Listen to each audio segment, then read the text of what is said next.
Andrew Timar, who is a suling player, composer, music educator, and music journalist based in Toronto, Canada.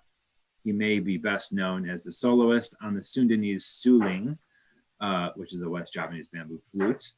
For over 36 years, he's been soloist with Toronto's Evergreen Gamelan Club. His credits also include, he's a columnist for The Whole Note, serving as the founding editor of Music Works magazine. He's a gamelan music educator, performing arts animator, and administrator. So we're super happy to have Andrew here as well, who's been attending many of these lectures. Thanks, Matt. That was a very hard act to follow, Kang Iwan. Iwan and I met a few times in Europe, actually, and the group I will be talking about has invited him to join us and to be our composer in residence as soon as we can arrange the international travel, hopefully next year. Okay, thanks for inviting us, for inviting me, Matt, to talk a little bit about what's been happening north of your border, our border. Okay, excellent. I'm calling it north of Java, 37 years of Canadian Degung. And I was inspired by some of what Kang Iwan had to share in terms of his personal journey with gamelan and with composition, because there are certain themes that are going to be similar that I'm going to be covering. I think I'll go to the next slide. And our group, Evergreen Club, started in 1983. It's the first gamelan group of any type in Canada. And its formation in Toronto was not an isolated incident. Rather, I feel it's in keeping with hundreds of years of gamelan development, and it grew out of an ever-widening web of transcultural and transnational connections. And I don't have time to go into the whole story because that would take us more time than we have today. 37 years is a long time, even in my life. But I think what I'd like to map, first of all, is how it came about, how gamelan came about in Toronto in 1983. Well, it goes back to the founding artistic director, John Siddall, who's a composer and a musician, and then had a very long career as a broadcaster here in Canada. And he studied at Mills College. And the point of contact for him was Lou Harrison, who in 1980 taught a Degung course at Mills. And John was an MA student there, studying composition. And he studied with Terry Riley and Lou and others, David Rosenboom.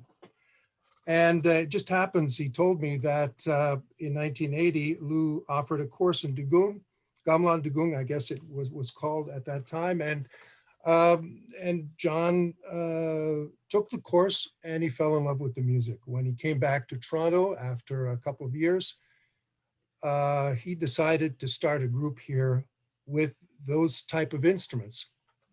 And with Lou's help, and also the help of Richard North, who was our previous guest here on this series, was able to obtain a set, Gamelan Degung set.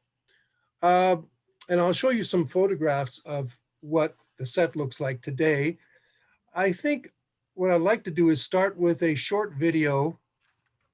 If you have it queued up, Matt, in the chat, you could give us the link of a Degung Classic performance.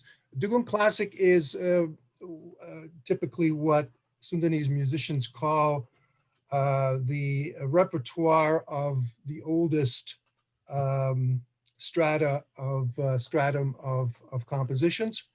And this performance was taped in a Japanese studio in the 1970s.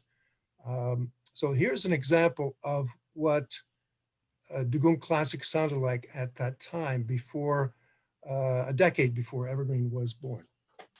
Sorry, everybody.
So this is a drawing of an old style Degung, illustrating its essential instruments, most of which we saw there.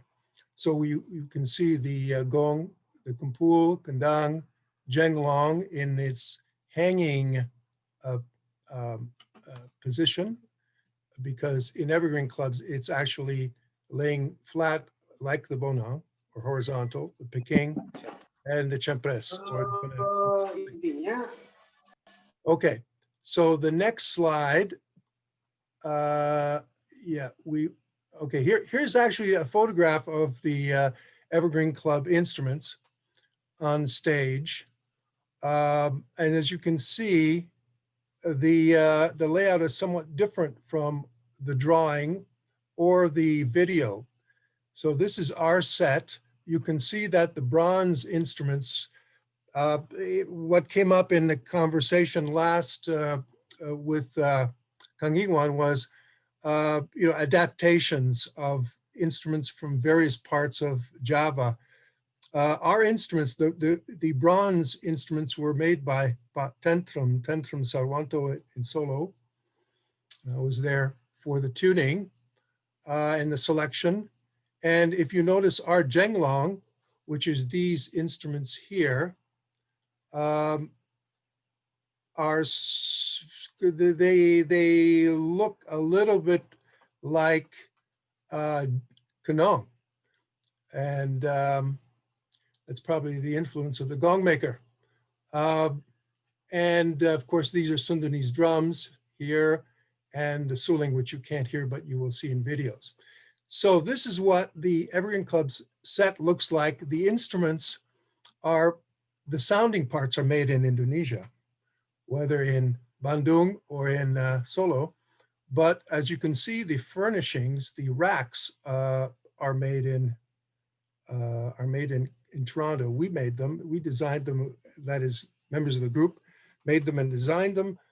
And the idea was to reflect our aesthetic, which is to combine both cultures.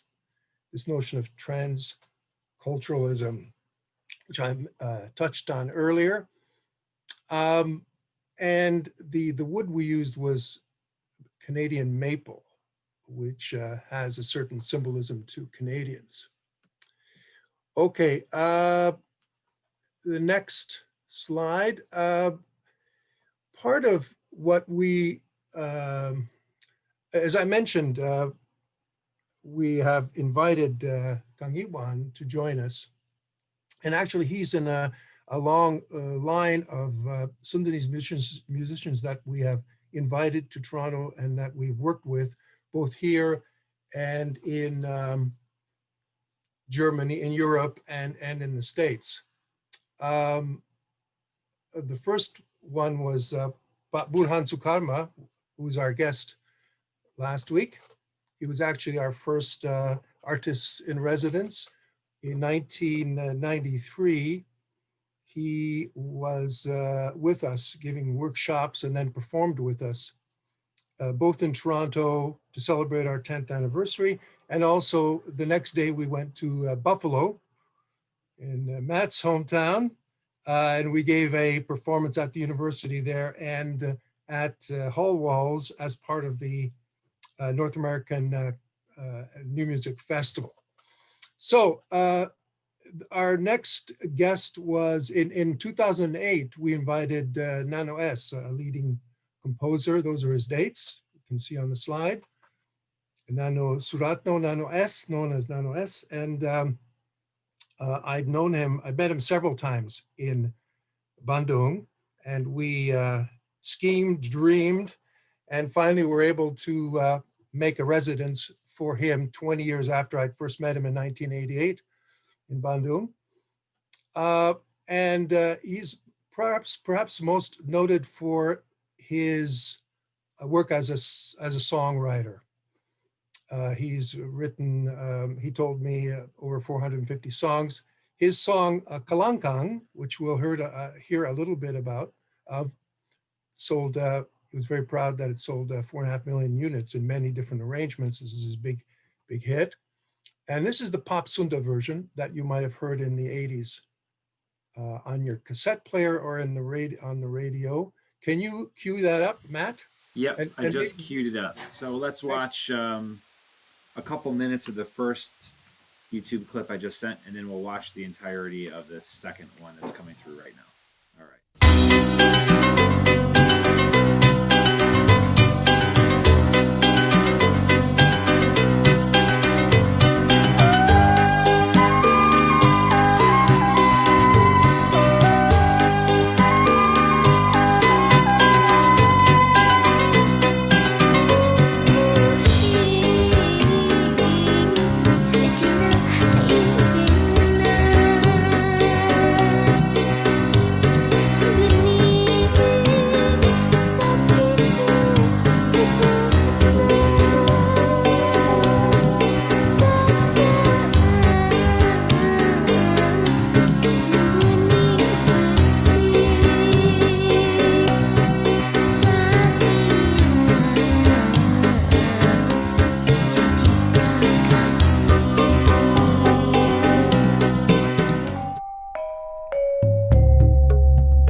Okay, Andrew says that's enough, so let's come back.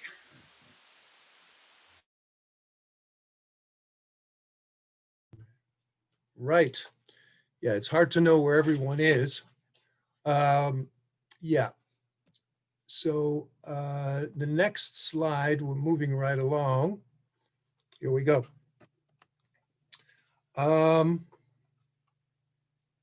Okay.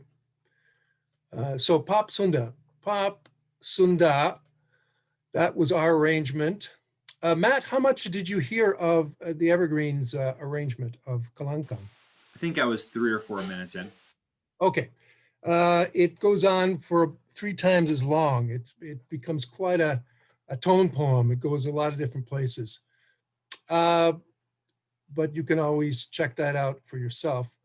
Okay, next slide. Talking about pop music. We're not the first really to think about this. This slide shows Mick Jagger. I think it says right here. I hope I got it spelled his name right. In 1986 in a Hilversum studio that's in Holland, and the Degung group was led by Ernst Heinz. So this is Ernst Heinz here in the top right corner. That's the studio where Mick was recording his Primitive Cool album. I believe it was his first solo album his first solo album. And what's interesting here is the fact that he's sitting down, sitting on the floor. Ernst Heinz told me that they actually did do some recording, but that Jagger didn't use any of that recording on his album. Interesting, the Degung set that you see here to my right here is the bonang, and it's it's made of iron keys, so it would be Degung Bisi, and and the gong's in the back. The group is called Wandasari. I don't want to belabor this point, but I think it's an interesting point of connection between the two worlds, the pop and Degung, because we start off with Degung Classic. But what's interesting is, and this is perhaps a whole other topic, but Kang Iwan mentioned Mangkoko. Mangkoko was an innovator, composer himself, a popular artist, recording artist, and then later in his life became a prominent music educator.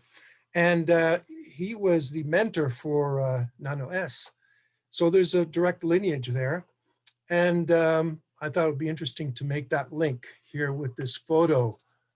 I wish I had some tracks from the session, but they didn't make it into the album.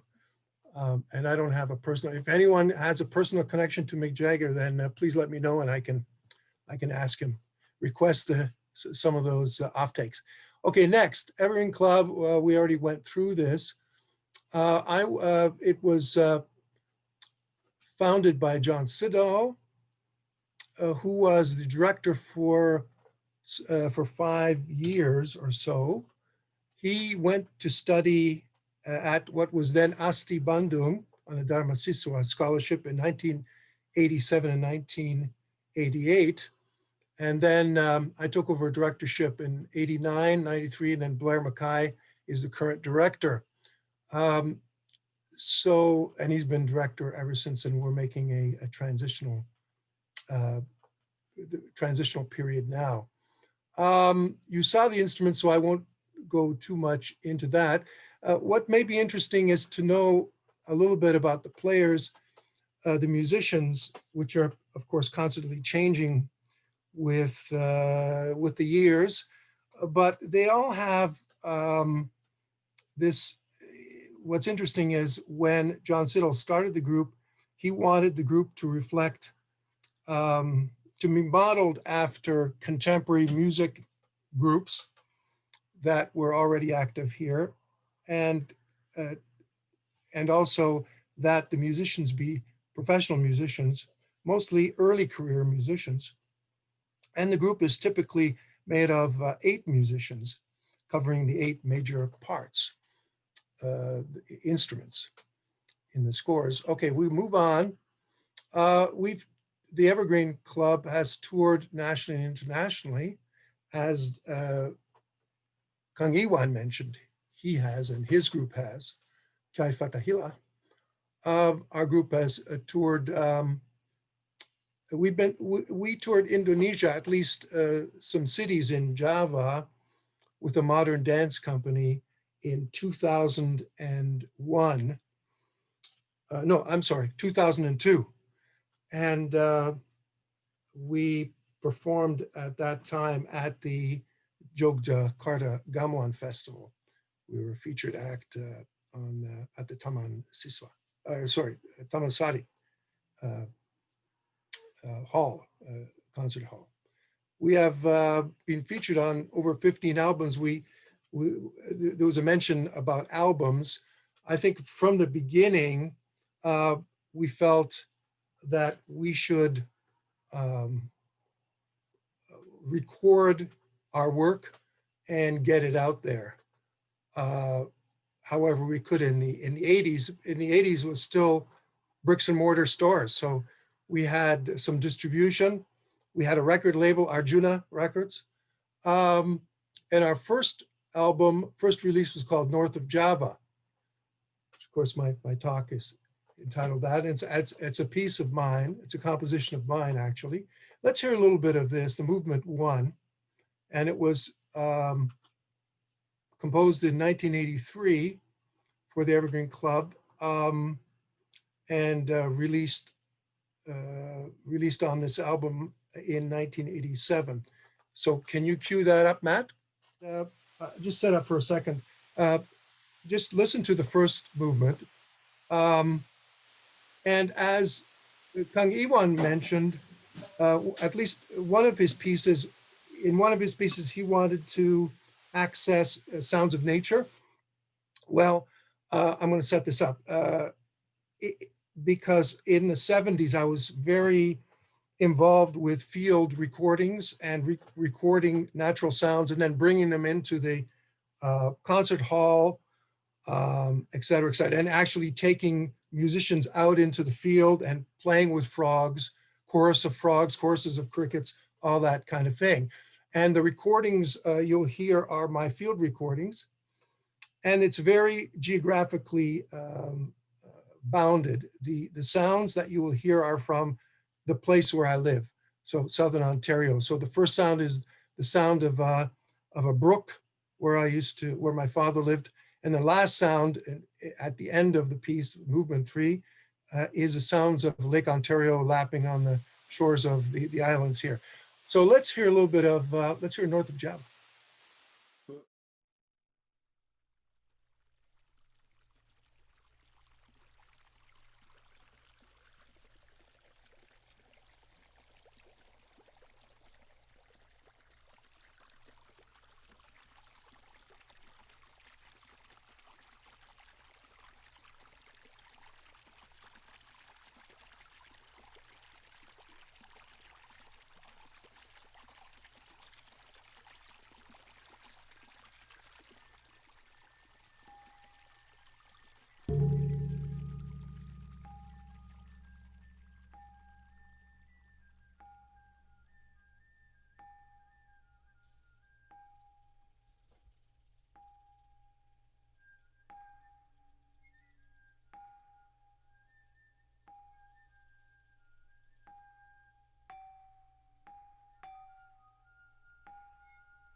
So that's, I won't go into a lot of the compositional aspects of that piece, but if someone is interested, feel free to ask afterwards.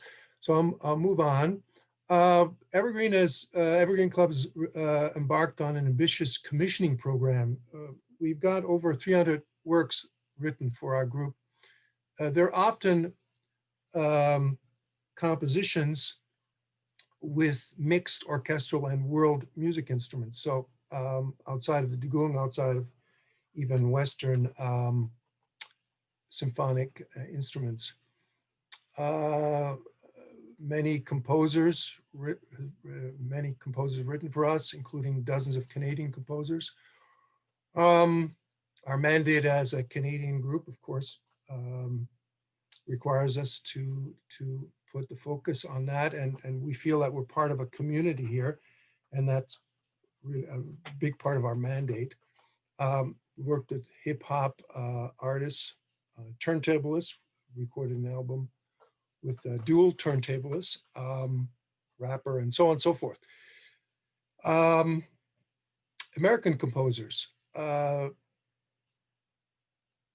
We've commissioned John Cage, James Tenney, and Lou Harrison. Actually, the Lou Harrison piece that we're going to hear, Ibu Trish, he had already written in 1987, 89. It says on his monograph score, which he sent me on the occasion of our 10th anniversary, which was broadcast here, our 10th anniversary concert, in which he performed himself. He spoke his poetry, and we premiered this work. Let's hear this piece, Ibu Trish, in a performance we gave in Munich.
Yes, we are looking at page 1 of John Cage's Haikai, 1986, that he wrote for Evergreen Club. And I thought it might be interesting to see the score, which is hand-drawn in ink and pen. It has a certain beautiful wabi-sabi quality to it. It's interesting to look at the parts. The suling part is here. Of course, staff notation, you can see. The suling part is here on the top. The two central parts are the bolong and jenglong, which he has asked the musicians to turn upside down. And these various notations above the actual pitches refer to the mallet hardness that one is to play the note with, and the or the bow. This is a bow here. B is for bow, like a violin, or actually a bass bow, to make it ring. And then the rest of the instruments are down here playing what the composer called Korean unison. Let's hear a little bit of that. This is a short, this piece consists of, I believe, 9 movements. Here is the first movement. Can you cue that?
The compositions for Evergreen have explored many genres, and I list a whole bunch of them here. I've already alluded to some.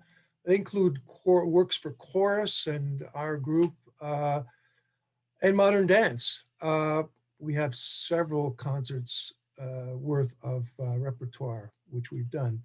Okay, I'm sorry for zipping through here, but Evergreen Club at the Movies, I call this.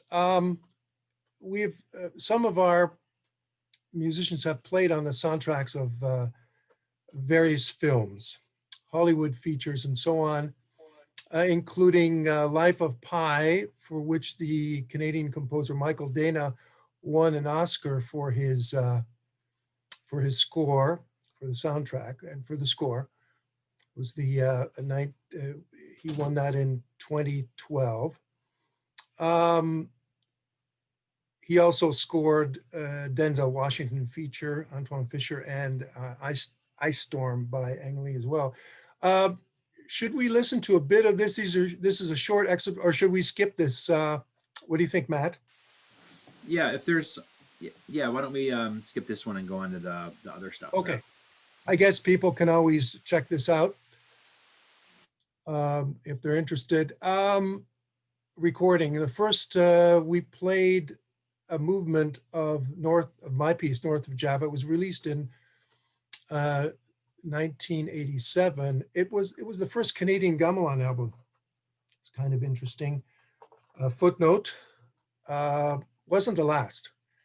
We've made, I think we appear on at least 15, depending on how you count compilations and reusing, single songs and so on and so forth.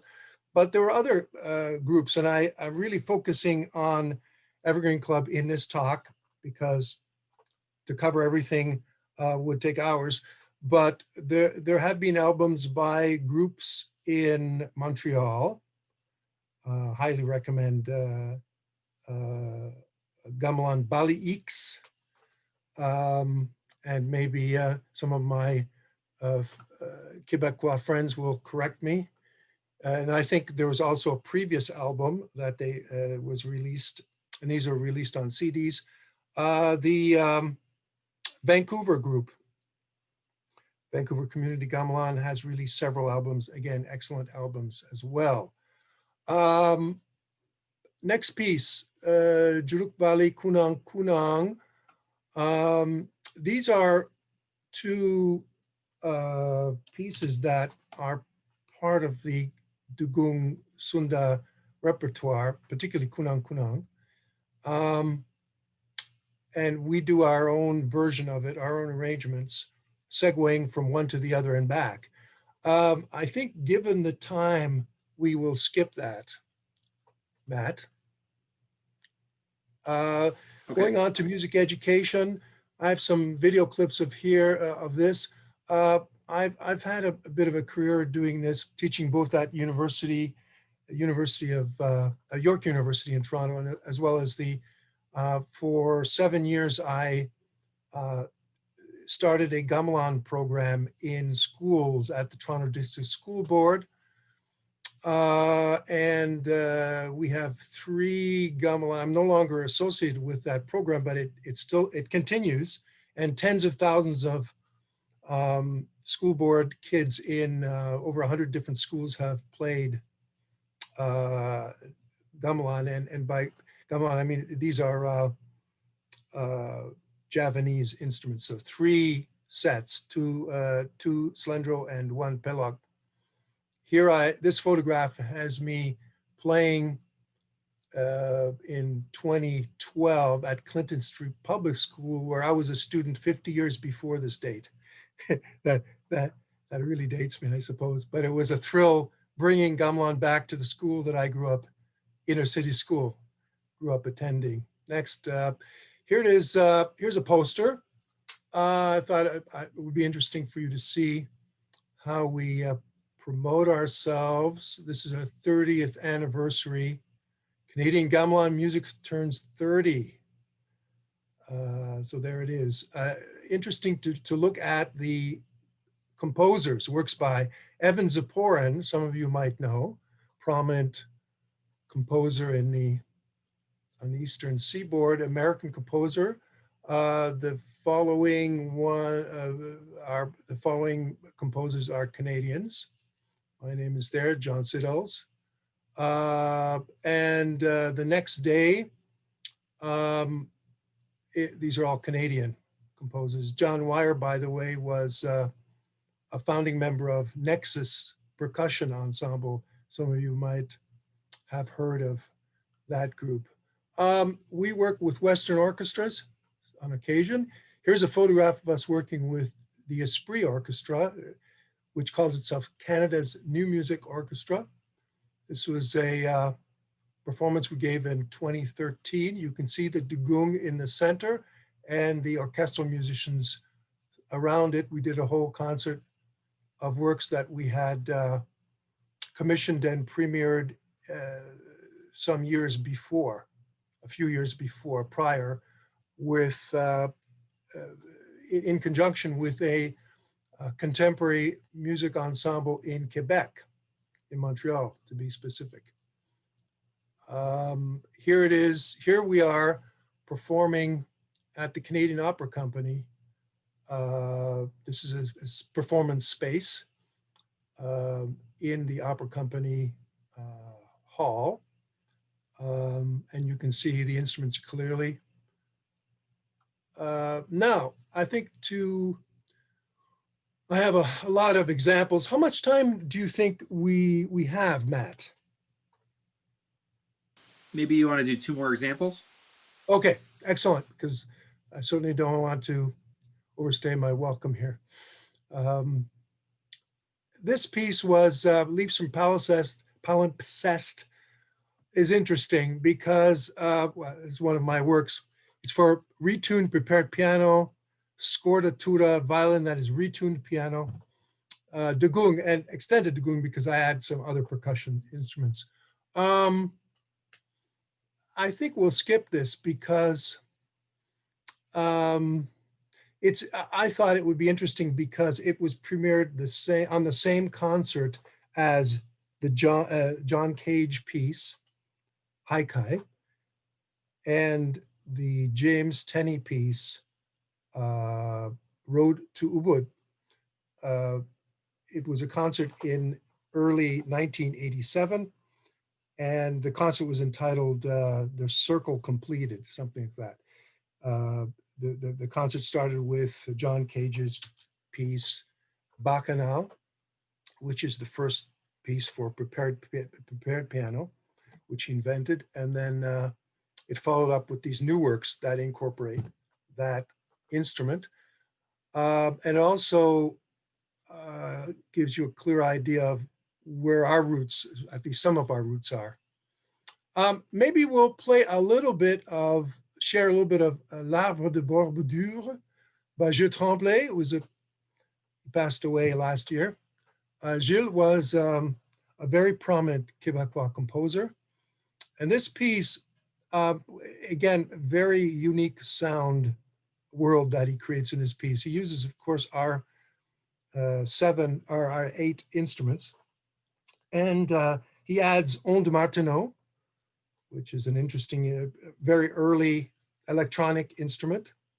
And to percussion, extra percussionists, French horn, double bass, and I'm sure I'm leaving something out, but 7 other instruments. Let's cue that.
pages.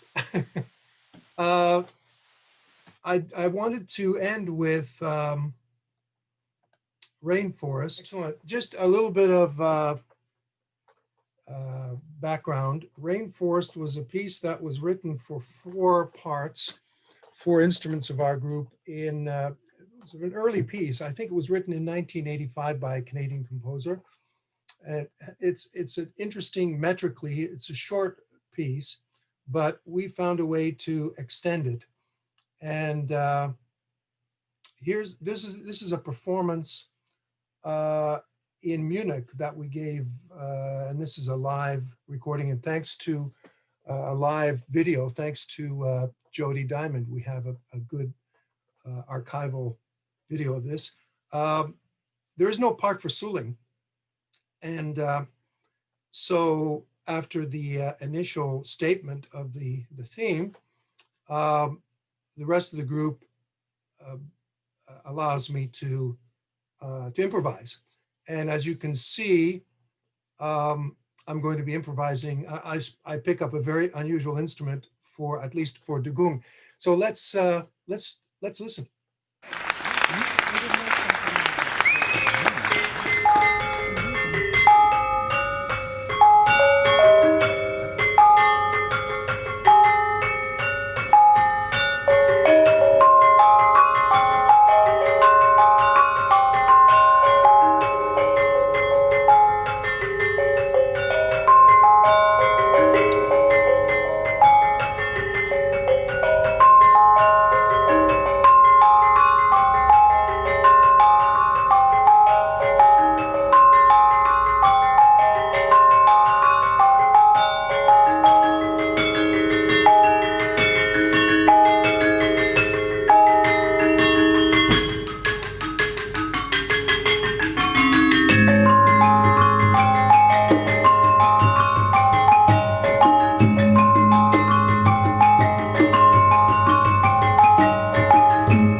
Okay, that concludes my little introduction.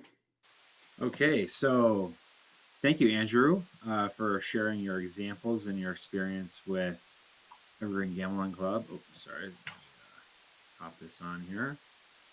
So we're taking questions now for Andrew and his experience as a member and a composer in the Evergreen Gamelan Club. So if you have a question, please put your name in the chat box. Let's see here. Well, no one asked question. I want to ask. Oh yeah, question. here's Sumar-san. Jumping Hello. in with the question. Thank you, Sumar-san. Hello, Mas Andrew. Good evening. Thank you for all of the example and what you have done. So seems you have done so much on new composition and things, and I'm very happy to hear all of the names that I have been associated with. First of all, Kang Nano. Of course, I know him from my being together in Japan in 1970s, and other people like you mentioned about Nexus. I performed with Nexus when Bob Becker and Russ Hunterberger brought the group to Wesleyan. And we toured with Nexus on several occasions, so we're very close to them. Right. Of course, I would like very much to know more about your conversation with John Cage on that haikai. I listened to that piece some years ago, and I want to know what he actually, what kind of approach that he did with that piece, which is actually that's maybe later. But I have this more important question for me to understand. But I will give you a preface. In 1970s, the late Slamet Abdul Sukur, and I think it was Suko Harjono too, both passed away. They invited the Dutch composer Ton de Leeuw to come in the 70s, to come to give some kind of workshop.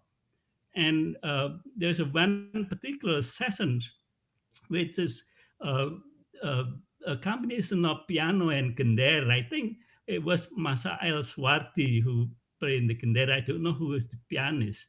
And they try to work something together, and it seems they have a hard time what to do. So, so Ton DeLu came by, and this is what my note is, and uh, he suggests that the piano and kender should be considered as one body in creating an atmosphere, and not to think about the instrument's tuning system as independent entities. Rather, they should think of the instrument as if they were in dialogue. I thought there was a very interesting suggestion, and I would like to know, uh, first of all, your conversation with John Cage. I played John Cage piece when we have a festival at Wesleyan. It's called Etc. Uh, but in this case, though, I want to know how your approach to compose a piece in with the premise of the Ton de Leeuw's, yeah, Ton de Leeuw's suggestion. Right. Thank you, Pasumar-sam.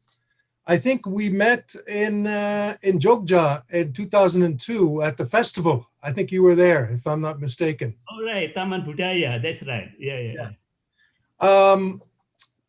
Yeah, a huge question. And of course, every composer has his or her own ideas of the kind of sound world they want to create. I mean, it's a very energizing notion of dialogue. And that's a metaphor that I often think about as a performer and as a composer. And I think there was, if you think of the last piece, which was, of course, very different in aesthetic and very different in compositional format, the structure, and in many ways from John Cage's haikai. the last piece, Rainforest. There was, I hear lots of dialogue going on when I just watched it. Dialogue between the Suling and the dialogue between the Suling and Bonang specifically. And of course, dialogue between the Suling Gambu and the Suling Degung. I tried, when I played the Suling Degung, I tried to play in the Khas in the Sundanese style, and the Gambu I played in my own style. So I think there's a dialogue there, like an intercultural dialogue. So, you know, I have many thoughts about your very intriguing question.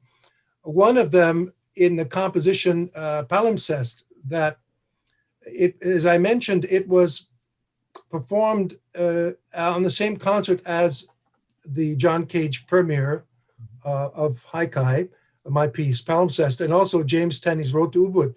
Both used prepared pianos, but they both had a different preparation, prepared and retuned. But Jim Tenney was my teacher.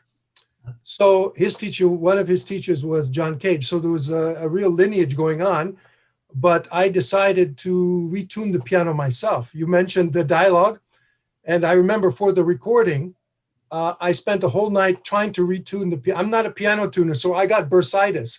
I don't recommend it to anyone who's not a professional, but I retuned the piano to Degung, you know, my version of Degung. So I wanted to have that. Jim Tenney, on his part, we didn't hear his piece, but his piece is, he retuned the piano to a 9-tone pelog. Yeah. So very different approaches, and he used a different preparation. So there are many different approaches to this topic. And I think the final, in the final measure, I think the work has to stand on its own. And I guess we skipped over the recording of my piece. So I'm talking about pieces you have not heard, but maybe in a subsequent lecture, we can hear more music. I hope that makes sense, Basuma-san. Thank you. Thank you.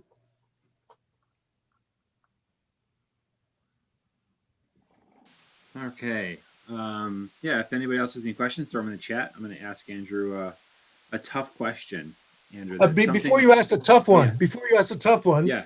I see in the chat that Jody mentioned quite rightly Cage discussing his approach to composing haikai. That's a interview that was conducted by Miguel Frasconi with Cage, and that is indeed published in Balungan in a back issue. I wanted to mention that Miguel is not only a good friend of mine, he was a founding member of Evergreen Club. So he has deep roots in our group. Miguel Frasconi is an American composer. Cool. And you can find those on the American Gamelan Institute website, I believe.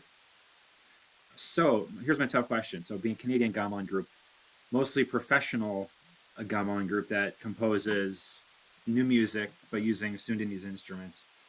I'm curious, has your group ever been accused of cultural appropriation?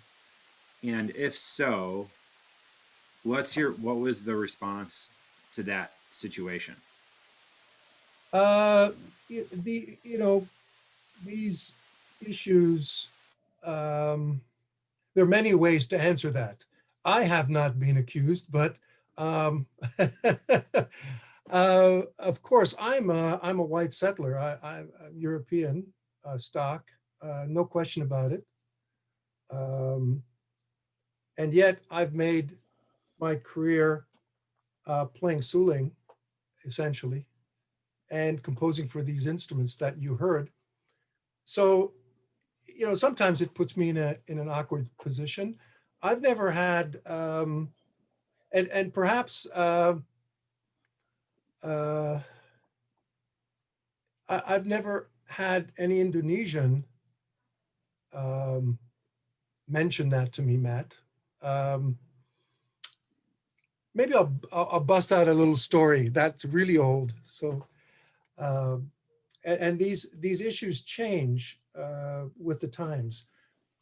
two things, two answers come to mind. One is for years, for well over 10 years, almost 15 years, I was regularly a member of the Indonesian Consulate General gamelan, Javanese gamelan group, and I was directed it for a bit.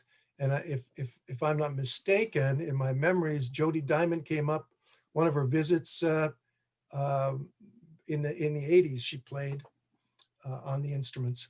So there was a difficult time in the 80s and the 90s when there were regular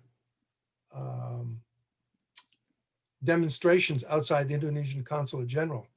And sometimes we had to cancel the rehearsal because we couldn't go in. Demonstrations against the Indonesian government. So I felt in a difficult position there. But I try to differentiate politics from my love of music and my friendships with people. Sometimes it wasn't so easy. And then in 1980, I'm trying to remember the exact year, but some of our viewers, participants will remember WOMAD, World of Music and Dance. WOMAD started in the UK. It's one of its first festivals. It's a festival of world music started in the 80s in the UK, and it decided in conjunction with a local presenter here, actually a culture center here in Toronto called Harbourfront Center, to put on a WOMAD here, and we were invited. Perhaps I pitched the idea. There were groups from all over the world, and Evergreen Club was invited to perform. And I remember sitting down at a pre-concert chat with one of the junior managers, and he was having discussions with the local artists, and I was at that time. So that actually I know exactly the time. It was the summer of 1988, because John Siddall was in Bandung. And so I was directing the group. I was speaking on behalf of the group. Anyway, I remember the manager said, "Okay, let me get this straight. You're playing Indonesian instruments. You're young Canadian guys. What's with that?" Something to that. So I was hit by that. I mentioned to him probably that we never intended to be a tribute band to another culture. All of our career, we tried to present ourselves. We presented ourselves as Canadian musicians performing Canadian music. We happened to be playing on Indonesian instruments from West Java, of course.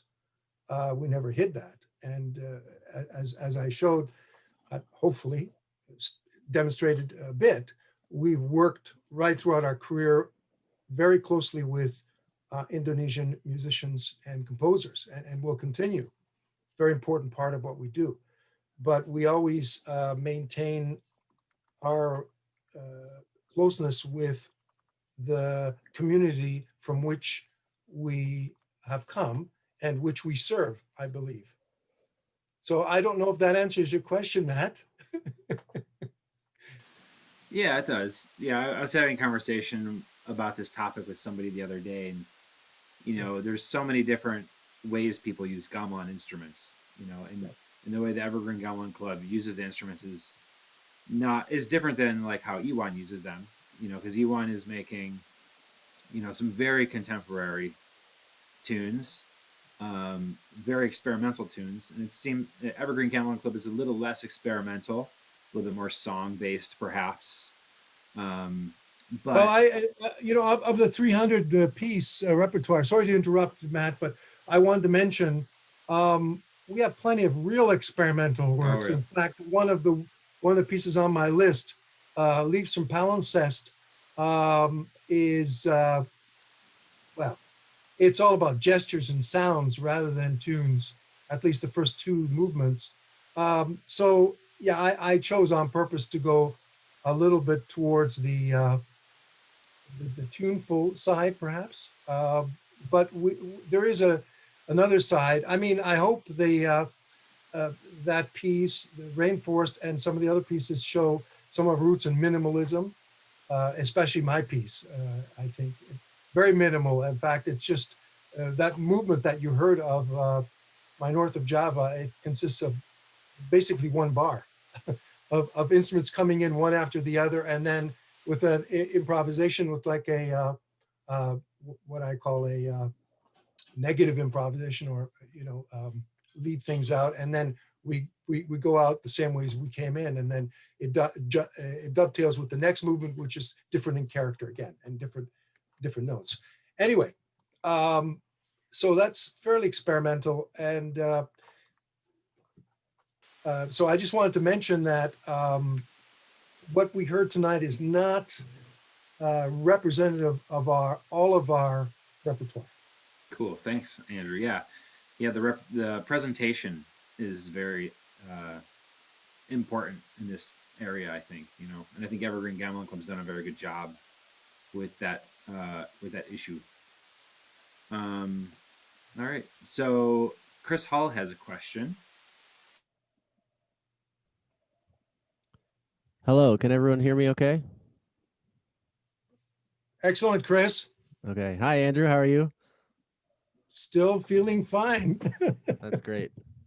I said in the chat that I have a less tough question. Matt opened by saying he's got a tough question, and I said I've got a less tough one. But I actually so love this discussion that I'm thinking I might have to continue it just a little bit before I get to my question. And I'll do so by telling a little bit of a story, maybe. I'll try to keep it brief. Sorry, everyone. But can you tell us who you are, Chris? Well, I'll start there. So my name is Chris. This presentation is near and dear to my heart because Andrew is my Suling teacher. And it's a long road to get to why I'm taking Suling lessons. I am not a wind player at all. I'm in fact a percussionist. But I'm a classically trained percussionist doing strictly straight Western percussion for many years. I got involved in Balinese gamelan back in 2013. And eventually, just as fate would have it, I had the honor, the pleasure, the good fortune of being invited as a player to come with Evergreen Club to Munich for IGFM that happened in 2018. We actually saw some video from that tour. So my personal, anyway, this is why this is near and dear to my heart, because I've had the honor of playing with Evergreen, and it's been one of the highlights of my young career as a performer, and my first exposure to any kind of gamelan outside of Bali as well. My first encounter with Evergreen, leading up to that tour, we had rehearsals in Toronto, and I didn't know anything of the group. And I was looking through my parts, and it was, handwritten, autographed scores from Lou Harrison with little notes to Andrew Timar, whom I had never met at this point. And I had, of course, had studied Lou Harrison in school, or John Cage, or countless other composers. That Gilles Tremblay piece where we listened to earlier, I would highly encourage everyone to listen to it, because it's, I think, one of the, it's a real masterwork. It's amazing. What I got from that experience was that Evergreen had carved out a real niche for itself. Of course, we Westerners who play gamelan are already kind of niche. It's so great that we have this community to speak with, and I really, all of my thanks go to Matt for facilitating this. I've been watching as many as I can over the months, and I think it's just amazing that we have this international community. But you'll notice there's only ever about 30 or 40 of us on here anyway.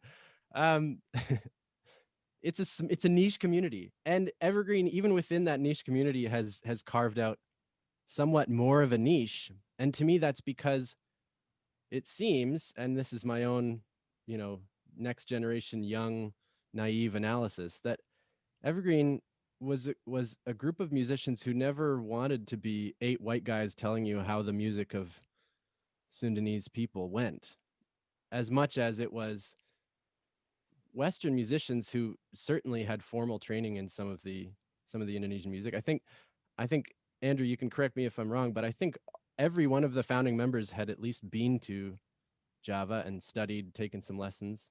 I don't know if you want to jump in there, but the goal of the group was a lot more to create new music for these lovely instruments.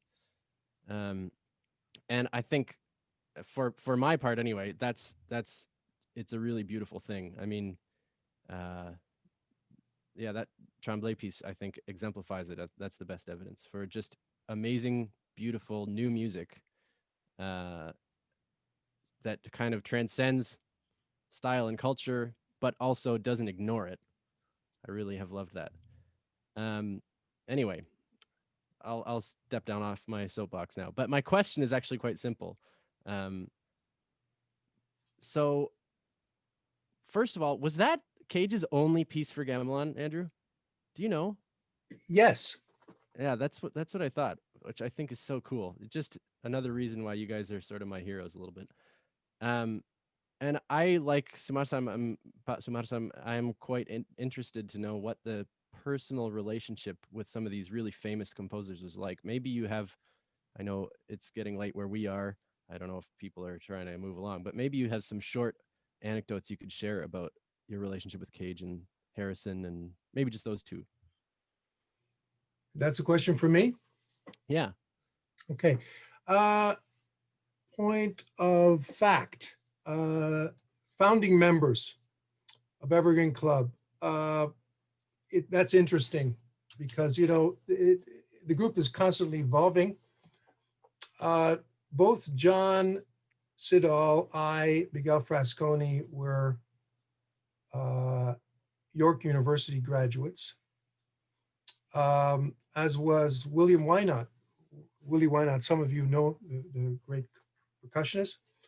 He was a student at York at that time, and he's actually included in the first concert program of Evergreen Club. I just looked up recently just to remind myself, February of 1984. He was in the program, but he couldn't make it, and so someone else stood in to play. But specifically answering your question, or you asked a question about how many of us you assumed that we'd all been to Indonesia. Well, the group started in 1983, and the first person to visit Indonesia in the group was John Siddall, and he got his Dharma Siswa in 1987. So, matter of fact, for the first 4 years or so, or 5 years, we were making things up. Because we were the first group in Canada. There was no gamelan course. There were no gamelan teachers. We were just literally pioneering it and making things up as we went along. I taught myself suling, and of course, subsequent to that, I had wonderful teachers. I mean, Pa Burhan was one of my main teachers, and forever I'm grateful for what he has imparted to me. Bandung, Sukandar in Bandung, and I can go on, was another one of my suling teachers, a great suling player himself. Since that time, a few of us have gone to Indonesia to study, specifically to Bandung. And of course, you told me that you were just in Bali, you were at Dharma Siswa just a year and a half, 2 years ago, right, Chris? Yeah, the 2018-2019 academic year. Yeah. You told me you went as a percussionist, and you came back wanting to be a suling player. I don't know if I said exactly those words, but certainly I had a new. Well, I hope I answered your question. In terms of, composers, that's really, bring me a case of cider and I will tell you some stories. Some of that wonderful Kitchener cider Yeah. that you brew. um, uh, yeah, so I have a question for you, just a very brief one, a very Sure. quick one. You spoke very glowingly of being part of the group and of performing with the group. I'm curious to know, I'm in the position, I'm an elder statesman and the group, as you know, I'm in a position of not being able to see the forest for the trees, right? So I'm curious why you find it so attractive to play in this group. And maybe you can share it with everyone, why would that be of something that a young professional percussionist might want to do? I mean, certainly the gigs don't pay very well. Well, they're not bad as far as gigs go. Of course, I would take any gig right now because the pandemic has really slowed the workload, let's say. Let's see. So,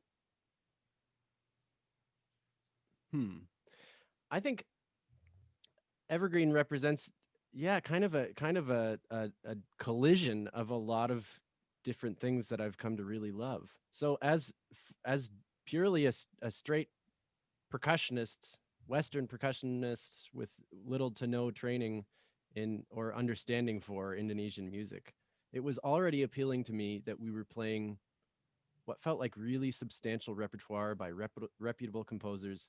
But more importantly, the group itself, as you're well aware, maybe other people aren't so much tied into the kind of local music scene in Southern Ontario, but some of these performers I had maybe worked with before or knew of were really mentors of mine, people I looked up to from a past generation or an earlier generation, I should say, it was kind of like getting asked to join my teachers, not that any of them was one of my teachers per se, but, Mark Duggan, for example, one of the early members, if not a founding member, I don't remember. He is a founding member, Founding definitely. member. He's another percussionist and composer whose work I've played before. He's coached me on some of it, and I had previously fallen in love with that in the past.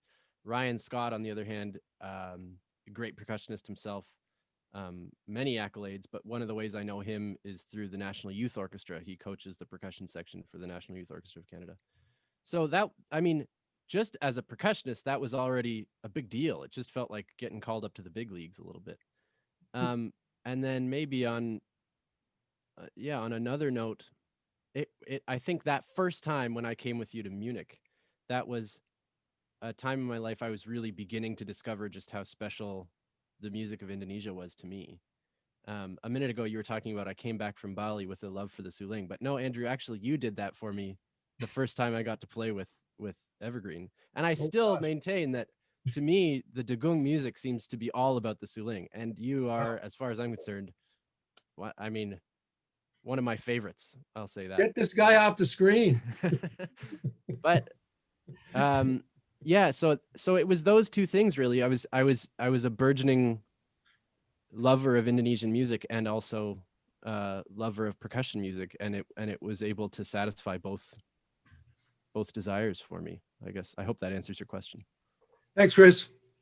Thank you. And can I just chime in a little bit here?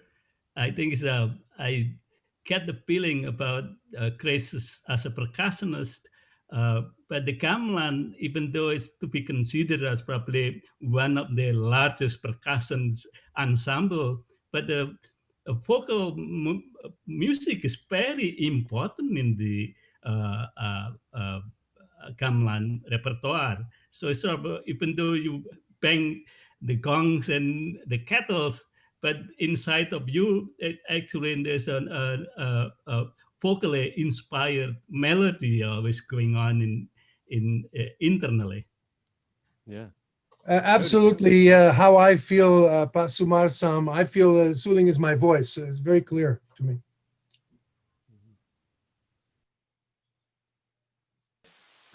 Andrew, so I have one more question for you here. So, I mean, Evergreen Gamelan Club has such a long history with so many recordings and, these incredible collaborations. What's next? What's on the horizon for Evergreen Gamelan Club? Because you said it's a transitional period right now.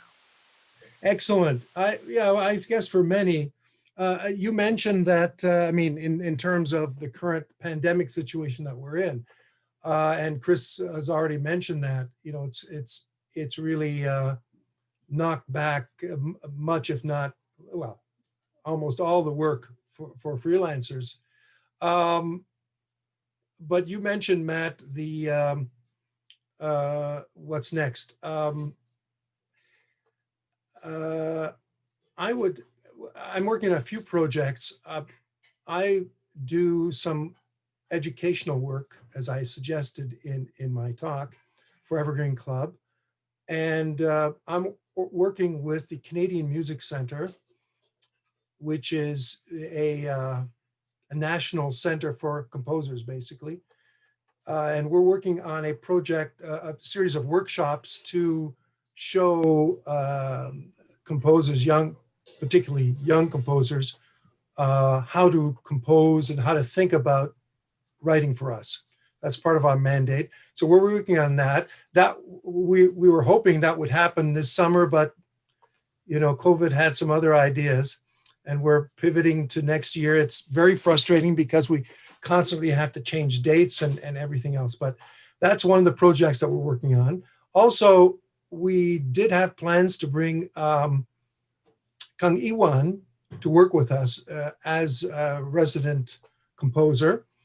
And that was, we were hoping to do that this fall, but that's clearly impossible. So hopefully next year. We continue to commission composers, and I'm not at liberty to divulge which, mostly Canadian composers, and to continue our efforts to widen our repertoire and widen the repertoire of what's possible to play on these instruments. I think that's it for now. I mean, what you mentioned, Matt, you suggested that, well, I suggested that we're going through a transitional period, but by that I meant administratively, because our current artistic director has been in place for 26 years or more, and he's ready to move on. And we're constantly, as Chris has demonstrated, we're constantly bringing in newer generation performers, composers, and artistic leadership and administrative leadership. That's one way we want to keep relevant, and we want to keep tied into the community, because the social landscape is constantly changing, as we both know.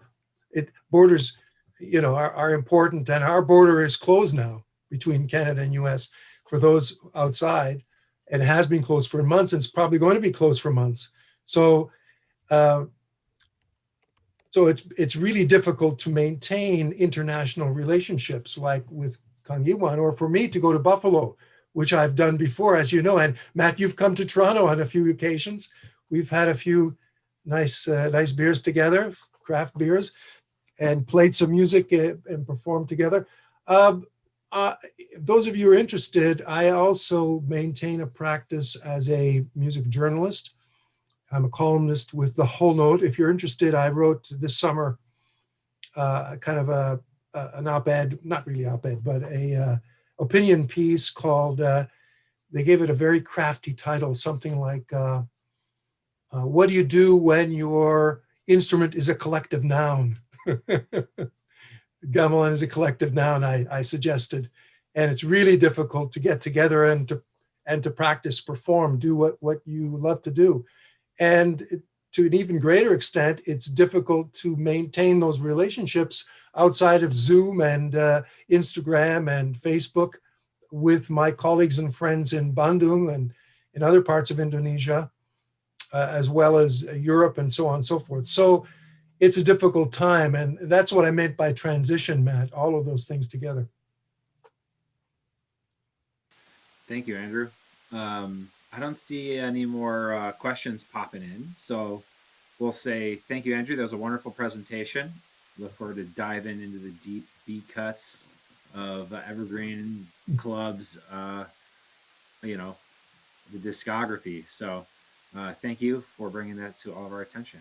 One suggestion, maybe I'll make my set list or my listening list available to Nusanta Arts, and maybe you can post that, and people can listen on their own in their own time, and delve into areas of the music, maybe the more experimental stuff that we do.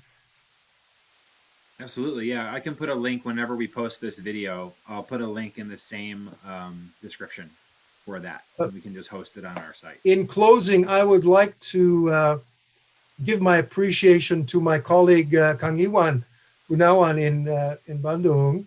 Thank you very much for your presentation.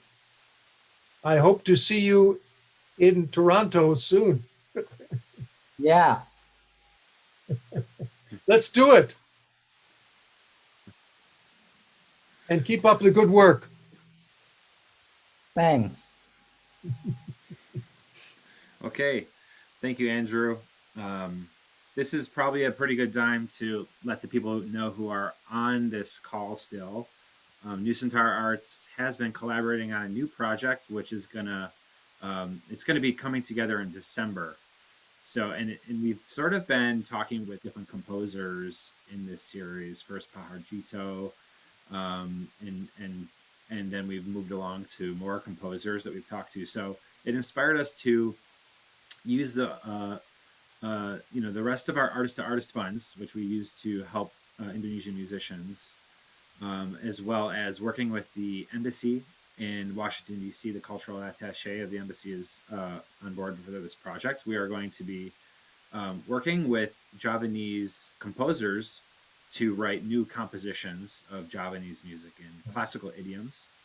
And then we're going to be performing those at a live stream concert at Kitsi Emerson's in Patwakiti's house, Sanggar Ekalaya. So that's going to be a very fun project to look forward to in December with probably about 14 compositions by up to 14 composers. And we're going to release a notation book that has all those compositions in there. So people that are in the United States or Canada can try to play these new pieces, and we're going to distribute it in Indonesia as well to different gamelan groups around Indonesia. So look forward to that in December. We'll be posting more about that later. Thank you, Andrew. Thank you, Iwan, for both coming and giving a wonderful presentation. I hope everybody comes back next week for Robert Cowherd and his very interesting architecture-inspired lecture about the Kraton. So thank you, everybody, and I hope you all have a good night. Thank you. Thank you, Mr. Andre. Thank you, Mr. Matt. Thank you, Kang Iwan. I'm from New York. I'll see you again. Yeah, thank you, sir. Thank you for joining. Yes, thank you, sir. You make different music gamelan. Wow, very good. Thank you. Absolutely. Thank you for coming. Okay. Thank you. Cheers. Yeah.